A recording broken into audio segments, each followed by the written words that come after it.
तामिल इरशाद का multi media platform देखने वाले सभी नाजरीन को शाकिर शबीर भट्ट का सलाम पहुंचे। नाजरीन, बात जरा कॉलेजेस की करते हैं, बात जरा कॉलेजेस के तालिब इल्मों की करते हैं, क्योंकि सरकार के पास अब बाज़ाब्ता प्रपोजल भेजा गया है कि अब कॉलेजेस को भी सरमाई, उनके लिए भी सरमाई तातीलात का ऐलान किया जाए, क्योंकि पहले ही 10वीं जमात तक और उसके बाद 10वीं से 12वीं जमात तक 10 दिसंबर और 16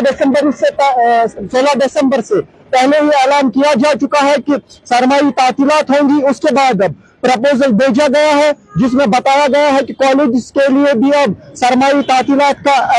ऐलान किया जाए, जो 27 दिसंबर से 50 दिन के लिए कहा गया। और खास बात इसमें यह है क्योंकि अगर हम माजी में देखें, वादी कश्मीर में जो ही सरमाई तातीलात का ऐलान किया जाता था, उसके बाद कॉलेजेस एग्जामिनेशन कंडक्ट करते थे मुख्तलिफ सेमिस्टर्स के, लेकिन इस बार उस पर भी बात की गई है कि मौसमी सरमा में इन तातीलात में कोई भी एग्जाम, कोई भी इम्तिहान कंडक्ट ना किया जाए। और बाज़ाब्ता सरकार को प्रपोजल भेजा गया है, 27 दिसंबर से तातीलात का ऐलान हो सकता है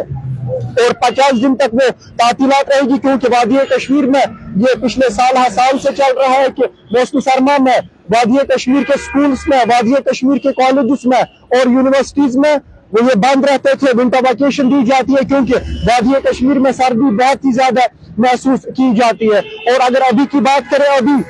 चले कलाम तक कुछ दिन बाकी है, लेकिन सर्दी के जो जोर है, शदीद सर्दी महसूस की जाती है वादी कश्मीर में। और ये अपडेट हमने बेहतर समझा था आपसे हज़रात तक पहुंचाना, जिसमें प्रपोजल अब भेजा गया है, कॉलेज के लिए भी सरमाई तातीलात का ऐलान किया जा सकता है, जो सरमाई तातीलात 27 दिसंबर से शुरू होकर 50 दिन तक रहेगी और उसके बाद